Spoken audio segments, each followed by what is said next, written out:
On the program today, a phrase we haven't heard in association with this White House in, a month or two, maybe? Conflict of interest, or the appearance thereof.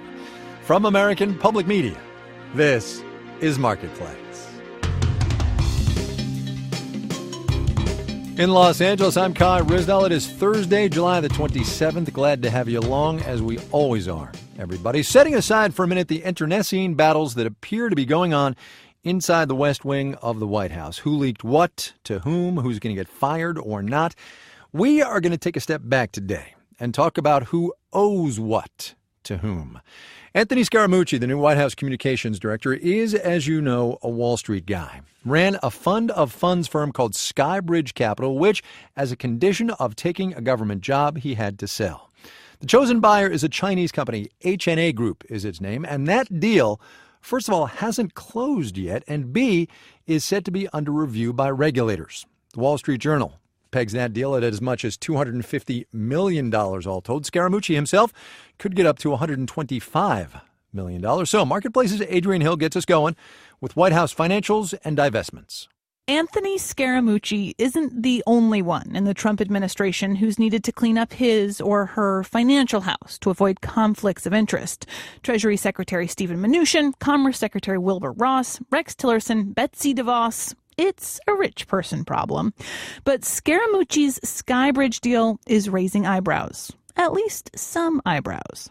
I don't think that if you did a deal with China, you're automatically suspect.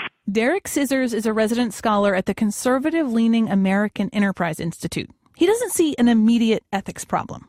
But I do think, if someone has a lot of influence in the administration and they've just made a deal with a country that we're now, at odds with over North Korea, over economic issues, you have to wonder whether they're thinking about the country or thinking about the deal. He thinks if Scaramucci gets a bigger policy role in the administration, the pending SkyBridge deal raises bigger questions. Meredith McGehee is from Issue One, a group that tries to reduce the influence of money in politics. She thinks it's a plenty big deal already. McGehee calls the White House communications director job one of the most powerful public positions there is. The words that are uttered by him or by others in that office have the power to move markets, have the power to influence policy. And she says, have the power to send messages and affect business around the world. I'm Adrian Hill for Marketplace. We talked a bit about interest rates yesterday on the program, Yellen and the Fed. Over in London today, the UK's main financial regulator said a key interest rate over there is going to go away by the end of 2021. LIBOR. It's called the London Interbank Offered Rate. It was the subject of a multi-billion-dollar rate-rigging scandal a couple of years ago, and the Brits are hoping a new benchmark, apparently going to be called SONIA, will take its place. From London, Marketplace's Stephen Beard has that one. Trillions of dollars worth of mortgages, consumer loans and other deals around the world are based on LIBOR. The benchmark was supposed to reflect the interest rates at which banks in London were lending to each other. But LIBOR had a fatal flaw, says fund manager Justin Urquhart-Stewart. It relied totally on the banker's word. It was done in the days of where my word is my bond, and it was a gentleman's market. Unfortunately, there are no such thing as gentlemen around anymore, and so this was open to abuse, and it was abused. At least 6 bankers on both sides of the Atlantic went to jail for manipulating the measure. Today, the UK's main market regulator said LIBOR will be scrapped within 4.5 years. Many Brits hope that a more reliable indicator, nicknamed SONIA, will take its place. Bank analyst Chris Wheeler. The sterling overnight index average, or SONIA, that's actually going to be calculated using the actual rate at which banks and building societies in the UK lend to each other. But SONIA is not a shoo-in. The US is working on its own homegrown measure. So is the European Union. There's a lot at stake, says Urquhart-Stewart. Whoever winds up with the next global interest rate benchmark wins credibility and business. Yes, there's a huge competition here to try and make sure that you are seen as the centre of the whirlpool, pulling in more trades into your trading system and into your benchmark. He believes that given the size of its economy, the US will win that competition, denting Britain's financial centre. In London, I'm Stephen Beard for Marketplace. Speaking of dented, Wall Street today was a little bit rocky. For a change, we'll have the details when we do the numbers.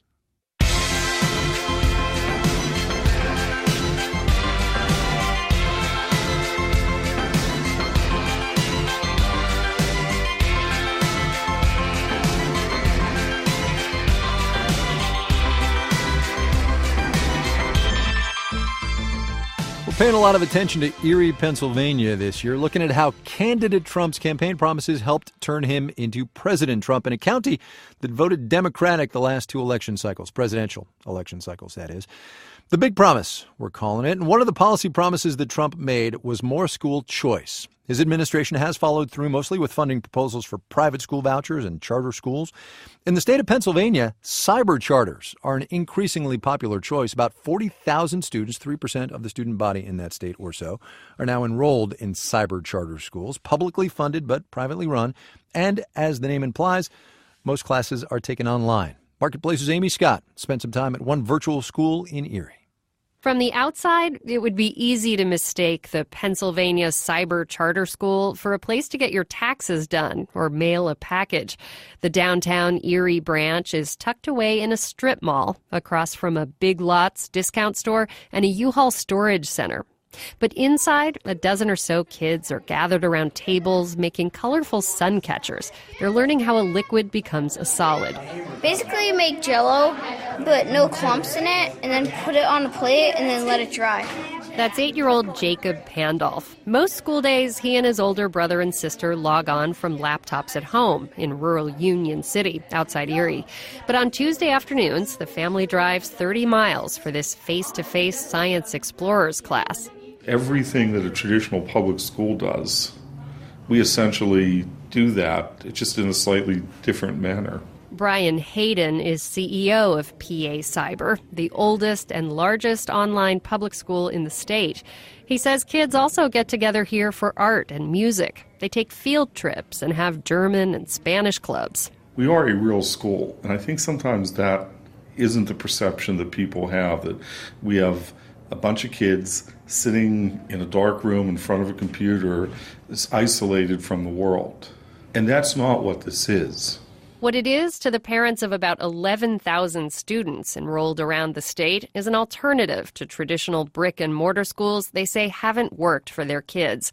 Some families have safety concerns about public schools or kids with learning disabilities. Bridget Dolak's 8-year-old daughter Lainey has a seizure disorder and struggled at a traditional school. And now her reading is a high third grade level. She's in second grade, and her math is on grade level.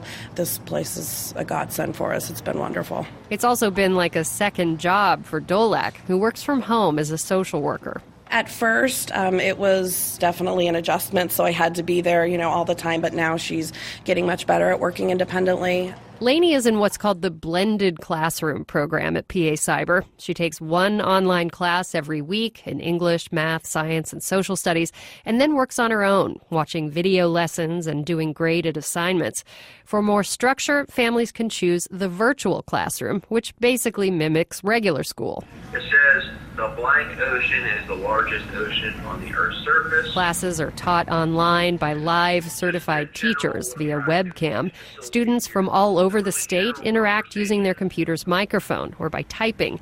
In this science class, Mr. McCoy quizzes kids about the oceans. Which is the largest and deepest ocean? Andrew says the Atlantic. Do we agree or disagree? 12-year-old Caleb Pandolf says he likes just waking up and going to his desk every morning. It's pretty much the same as a normal classroom. You just have to hit buttons to raise your hand and talk. As virtual schools have grown here and around the country, so have concerns about their performance and oversight. Last year, PA Cyber's founder pleaded guilty to tax fraud for siphoning millions of dollars from the school. The nonprofit school is under new management. Brian Mann is an assistant professor at the University of Alabama and studies cyber charters. While he says there are individual success stories, every time they do a study that looks purely at academics, the cyber charter schools underperform compared to the traditional public schools. One national study out of Stanford University found that compared to similar students at traditional schools, cyber students were 72 days behind in reading on average and 180 days, or a full school year, behind in math. Mann says there's a mismatch between the types of students who do well in a cyber school setting and those who tend to enroll in cyber schools. The student has to be kind of a self-starter, independent, or have a lot of support at home. The struggle here is that the students for which the traditional public schools didn't work are often not that student. And when those students fail online, they often end up back at the local public school. In Erie, Pennsylvania, I'm Amy Scott for Marketplace.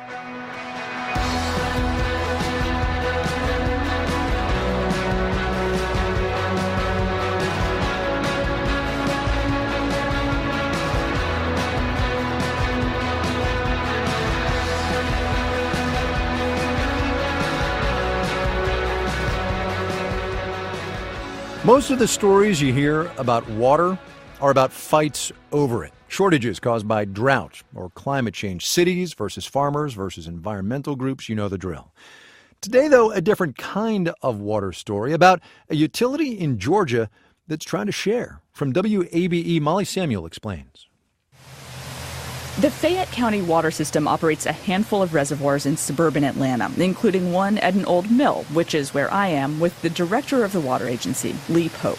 Yes, this is the old Stars mill that actually used to generate electricity. We're inside the wood building. Pope opens a door and... whoa! We're looking into thin air and the waterfall flowing over the dam below. I wasn't expecting that somehow. Don't jump. The Fayette County water system is in the business of selling water. It supplies about 120,000 people. So it might seem strange that Pope really wants his customers to buy less water. A lot of people will say, hey, I want my grass to be green, and they're way overwatering, which means we're selling them more water than they really need. He's encouraging people to be more efficient and maybe not water their lawns every day. This is actually not weird in the world of water agencies these days. Conservation and efficiency are hot topics. Here's where what Fayette County is doing gets more unusual. While he's encouraging his own customers to use water more carefully, he's also sharing water, letting more of it flow downstream out of the reservoirs. We're asking, hey, what do we really need to release to make sure we take care of our neighbors? Fayette County sits near the headwaters of a river. The way the water agency used to operate, it would keep all the water it was allowed to, which created problems downstream. Those creeks have been severely strained during drought years, and under past management, those creeks have run dry. Ben Emanuel is with the Atlanta office of the environmental group American Rivers. When creeks run dry, it's bad for the environment, and Fayette County sends water downstream to other places that need it too. Let me back up here for a second in case you're thinking, are there really water supply issues in green, humid Georgia? There are. There have been a few big droughts, and Florida, Georgia, and Alabama have been arguing about water for decades. Right now, Georgia and Florida are duking it out in the U.S. Supreme Court. But here in Fayette County, Pope's working with environmentalists like Emmanuel to make sure other people and the plants and the animals get what they need. We still have plenty of water to meet the demands here. Why do we want to be greedy? This doesn't really cost the water agency anything because the way water rights work in the state, he's not losing money by letting water flow out of the reservoir. Though Pope is working with environmental groups to pay for studies to figure out the best way to manage the water. Collaboration like this is rare, says Heather Cooley. She's the water program manager at the Pacific Institute, which is a water think tank based in California. I think in many cases with water, we tend to fight over it. And there is generally a lot of conflict related to it, but there are opportunities for cooperation. She says since water issues tend to be so local, this exact approach might not be easy to replicate in other places.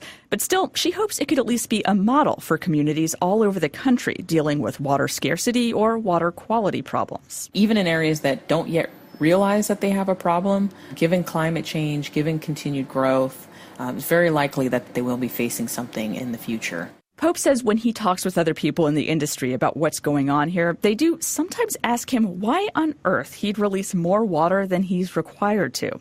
He says his answer? Because it's the right thing to do. In Fayette County, Georgia, I'm Molly Samuel for Marketplace.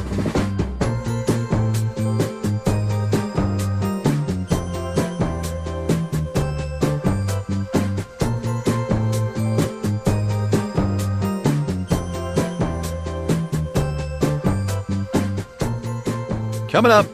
We have a population that is aging rapidly. This country ain't getting any younger, you know. First, though, let's do the numbers. Dow Industrial's up 85 points, 0.3%, 21,796. NASDAQ down 40 points, 0.6%, 6382. Tough day for tech. S&P 500 off 2 points, about a 10%, 2475. Verizon came in above expectations in earnings this morning. up 7.6%. AT&T also riding strong earnings out earlier this week, lifted 3 6/10%. With healthcare still in Congress and being debated, of course it's in Congress. It's in the Senate, Kai. That's the big thing. Look at hospitals today. How about that? Universal Health Services cut 2 2/10% today. LifePoint Health provides services to small towns and rural communities, ailing nearly 4/10% today. Bonds fell. Yield on the 10-year T-note rose to 2.31%. You're listening to Marketplace. This is Marketplace. I'm Kai Ryssdal. Wind already provides more than 5% of all the power generated in this country. Not a huge amount, but pretty good. Maybe you've seen those wind farms out there. Offshore wind, though, is a trickier deal. Setting up turbines at sea is expensive, and a lot of people don't like the idea of having their ocean views ruined, which is why there's a bill making its way through Congress that would force some offshore wind turbines to be so far out to sea they couldn't be seen. Marketplace's Jed Kim explains what that might mean for wind power generation. Offshore wind energy hasn't taken off in a major way in the U.S. Amy Grace is with Bloomberg New Energy Finance. She says it's not about turbines hundreds of feet tall blocking anyone's view. It's the price. The price needs to come down so it can compete with other forms of generation. Right now, offshore wind costs more than twice as much to build as wind farms on land. The largest wind farm in the U.S. was actually just announced in Oklahoma. It could send power to 1 million customers in 4 states. But that does nothing for Atlantic states, says Clint Plummer. He's VP of Development for Deepwater Wind. Building a major wind farm in a place like Oklahoma doesn't deliver energy to the East Coast. And there's not enough land to build solar farms at scale to deliver them into these densely populated coastal areas.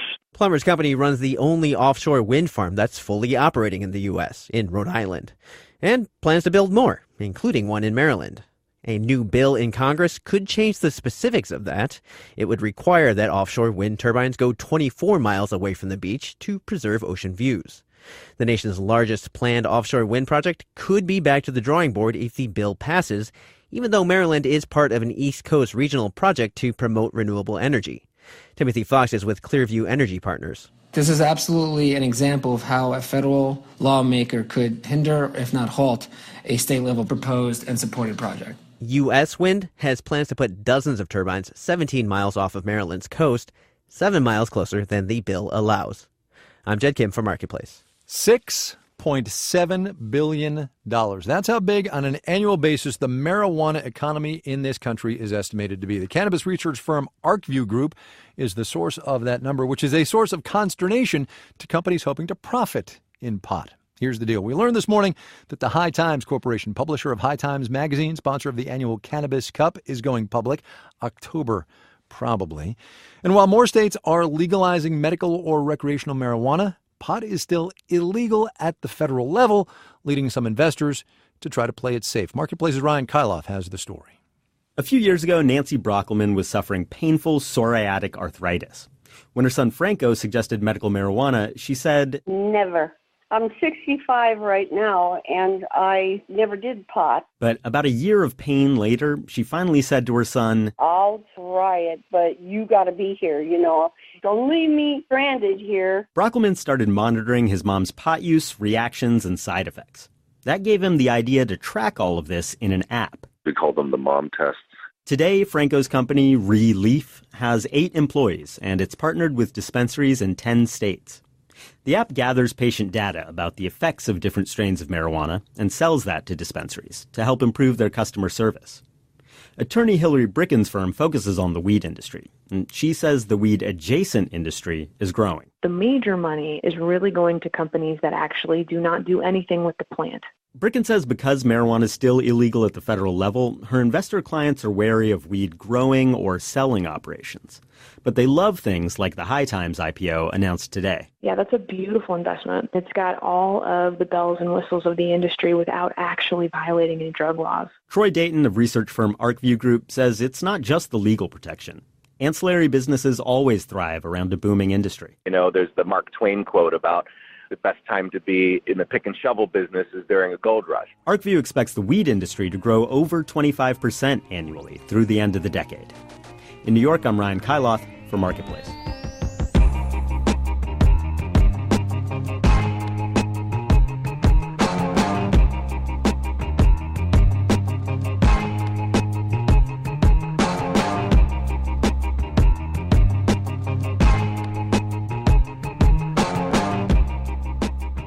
Not to get all depressing on you here, but life being what it is, we're all getting older. More of us, in fact, are getting more old, if that makes any sense at all. AARP says the 80 to 90-year-old demographic is the fastest growing chunk of the population in this country. 100 and up is the second fastest. You play out that train of thought, and you start realizing what it means for the American labor force, and as Marketplace's Sabri Benishore reports, for the idea of retirement in this country. Vivian Lowe is 67 years old. She loves her grandkids. So I'm here at the summer camp, picking up my grandchildren after their summer day camp now. But she also loves her job at a hospital in Southern California. I've always wanted to be a nurse. I love being able to be of service to patients. So when it came time to retire, she kind of didn't want to, at least not all the way. So she didn't. She basically kept one foot in the door at the hospital. It really depends on the tasks that need to get done. So I could have a week where I would be here as little as, 4 hours to 8 hours. And then I could have a week where I'd be here like 25 hours. Lowe worked this out with her employer, and it's what's known as flexible retirement. An individual who may be close to their normal retirement age chooses to stay with an organization in some capacity in a different work arrangement or schedule. Lenny Sanicola is with World at Work, an HR professional association. That offers employers the opportunity to retain people that have a lot of historical knowledge. Nurse Lowe sees this every day. Sometimes I'll get a call with, we can't remember why we decided to do X, Y, or Z. And then I could say, well, we tried this, 10 years ago, and here's what went well and here's what didn't. But this arrangement that Lowe has at her hospital, it's not super common. A June GAO study estimates 5% of employers offer it as a formal option to people close to retirement age. World at Work says up to a third of employers may at least occasionally offer it to some employees.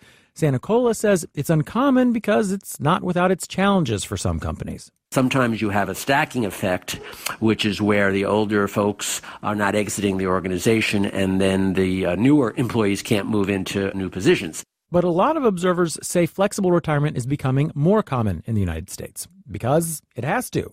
We have a population that is aging rapidly, so we're going to have many more older people than we have in the past. Lori Trowinski is with the AARP Public Policy Institute.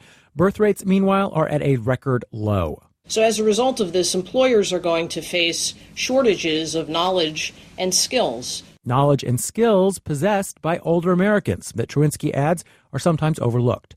Meanwhile, some older Americans need to stay in the workforce longer. People are living longer, and as a result, they have to finance a longer period of retirement years. Finally, as the share of retired people in the U.S. economy rises, you have a larger chunk of people who aren't working, and that can be a damper on economic growth. So it will be very important for employers in this country to find ways to help retain the older workforce. America is getting older. So inevitably will its workforce. In New York, I'm Sabri Benishore for Marketplace.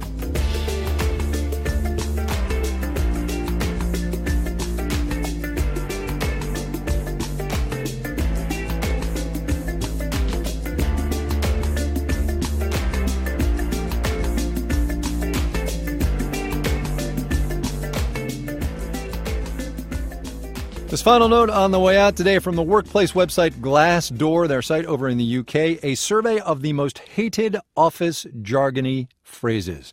I'll pause here for a beat or two to let your own come to mind. Okay, you ready? Top of the list, touch base, hated by 24% of respondents. Blue sky thinking, 21%. My own pet peeve, although it is not somehow in this survey, going forward, I hate that one. Give us yours. Tweet them at us at Marketplace. I'm at Kai Ryssdal. Let us know.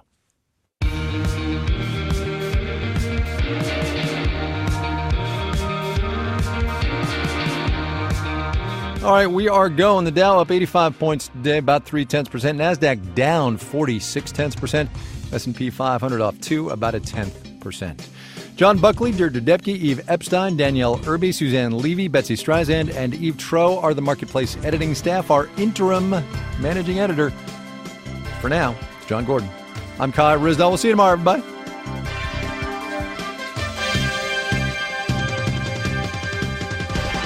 This is APM.